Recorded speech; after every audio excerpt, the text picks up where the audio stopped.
The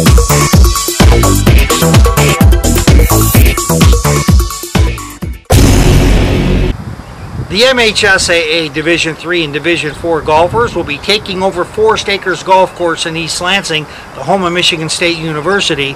And one side will be golfing on Forest Akers West and another east. And right now we have PGA professional Brian Harris taking a look at what golfers are going to face and what obstacles and holes are going to have to overcome in order to take home both team and medalist honors.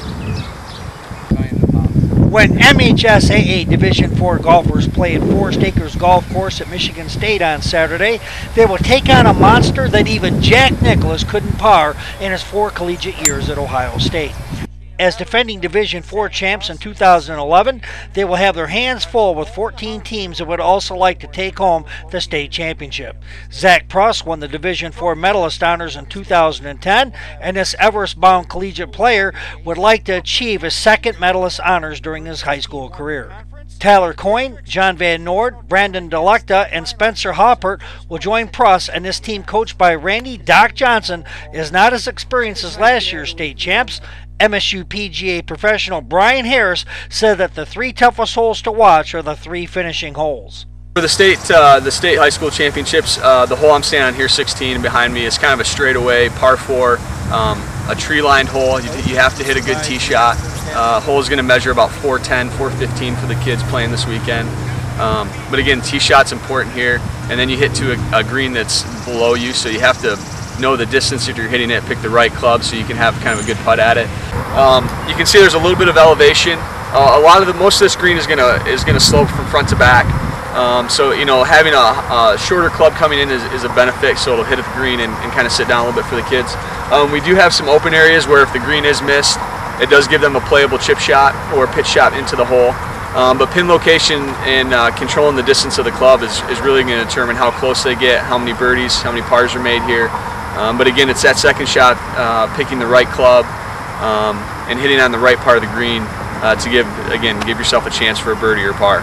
As we're standing here on the 17 tee box, 520-yard par 5, you can see behind me that the fairway is kind of more on the left-hand side from where the tee box is at. So hitting a draw shot off this tee box is really important to get in the fairway.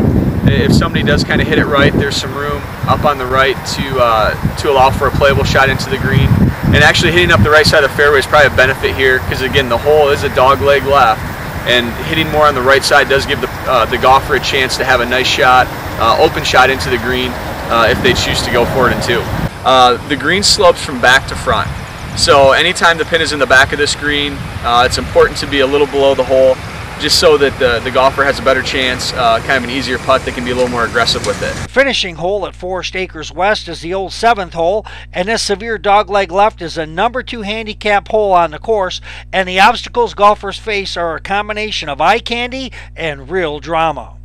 Behind me there's 2 bunkers, and those 2 bunkers kind of are where the dogleg starts on this par 4. The difficulty of the tee shot really depends on the wind. If the wind is in the golfer's face, they kind of have 2 options. They can hit it straight down the fairway, which will leave them a 170 to a 200-yard shot, or they can get a little greedy and try to aim it left of the bunkers. There is a little room left of the bunkers. If somebody's hitting good tee shots that day, hitting the ball fairly straight, they can cut off about 40 yards on the hole, hitting it left of those bunkers. If the wind's favorable and kind of behind us, some of the kids will be able to hit 3 woods and fly it right over top of the bunker in the fairway and leave about 110 to 130 yard shot, depending kind of the line that they take off the tee. But this hole is definitely the key hole for driving. You have to hit a good tee shot to give yourself an opportunity at hitting a second shot on the green. One county team looking to upset Oakland Christian is Rochester Hills Lutheran Northwest. Jamison Collar, Dan Sauer, Austin Kinsvasatter, Kyle Muthart, and Jason Tignorelli will look to have their best golf day of the season. 2 years ago, Zach Pruss was a member of this team and won medalist honors as a student at the school. They have a tall task to beat the other 14 schools, but they are up for it. For MI Prep Zone Sports, this is Joe Akers reporting. That's it.